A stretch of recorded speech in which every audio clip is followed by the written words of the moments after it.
Hello everyone, Will the Outlaw here, and today we're going to be taking a look at Transformers Legacy Cybertron Universe Vector Prime.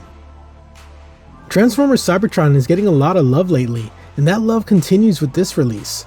Unfortunately, I know little to nothing about this particular character. What little I do know is that he's one of the original 13 Primes, and is in charge of taking care of time itself, kind of like a Cybertronian version of Kronos, or the Greek god Cronus. Vector Prime here is a repaint and heavy retool of the Legacy Jaaxus, and that figure is considered by many to be one of the best figures of the last year. I never got Jaaxus, but I jumped at this version solely because I really like Vector Prime's clock-based design. Will this version live up to the hype that his predecessor laid out? Well, let's get into it and see for ourselves. Taking a look at the figure itself, and this guy is just chock full of character and detail. I mean, looking at him standing there, he just looks ancient and like a medieval knight. I don't know what parts carried over from Jaaxus, but if there was anything carried over, those pieces fit perfectly with his aesthetic. His details are done very well, with the decos looking more like stonework than mechanical. The paint apps are placed sporadically throughout the figure, with them perfectly placed to lean even more into the stone statue look. His back, unfortunately, just isn't as good looking. He's not hollow by any means, but it really lacks the detail the front has. One of the main downsides is his wings. The brackets that hold them are oddly placed, and they're pretty awkward no matter what position they are put in. His head sculpt brings it back around with its color combination and finally some cyber detail. I especially adore the fact that they kept the look from Cybertron, where it's established that his face is the inspiration for the Autobot logo.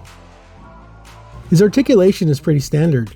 Ball jointed head, arms that go forward, back, in and out, bicep swivel, a little more than 90 elbows, wrist swivel, opening fingers, waist swivel, legs that can go forward, back, in and out, thigh cut, more than 90 knees, feet that can go up and down with an ankle tilt. This figure continues the tradition of figures looking great no matter what pose he's in. He's pretty dynamic, but he does look best just standing there. He comes with probably the best canonical accessory of any Transformer. He comes with his sword.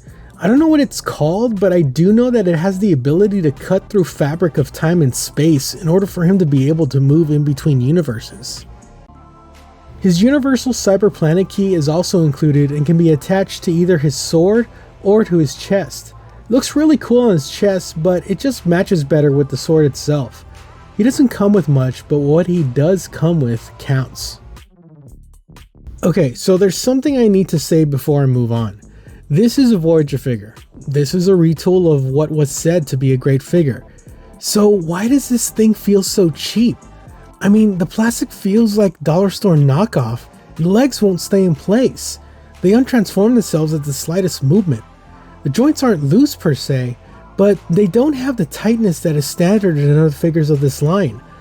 I don't know, quality wise, this thing just feels subpar and a major step down. Alright, let's get back to the positives on this one. Transformation is pretty fun. Everything moves with ease and snaps into place with no big problems. I gotta say, despite my feelings about the quality of the robot mode, transforming this guy is extremely satisfying. His alt mode is this fantastic looking Cybertronian space cruiser. His side wing thingies give it big Star Wars Sith infiltrator vibes. A lot more paint apps are brought out here on the front piece. The gold and maroon just jumps from the figure here, and the cockpit / cabin deco gives us a real sense of scale, making the ship look absolutely massive. His sword can be stored on one of his wing brackets, which is admittedly very boring place to put a sword that can tear through space and time. His cyber planet key, however, can be placed here on top of the ship. It blends pretty good there, especially since it continues the color from the front of the ship. I love this alt mode, and honestly I can't really decide on whether to keep this in bot or ship mode. Vector Prime is one of those characters that, while he came later in the life of the Transformers franchise, became one of the most important and necessary pieces of the Transformers fiction. Even though I feel like this guy deserved a leader class figure, this Voyager version is good enough. For now, I guess. All in all, this figure has a great look, great design and engineering, and great fiction attached to the character. Unfortunately, the plastic quality and overall cheap feel really hinders my enjoyment of this toy. If only those factors were done better, then this guy would be as good as they say Jax's is. Bottom line, this thing is a great display piece, but unfortunately not a great toy, and that's a big bummer for me.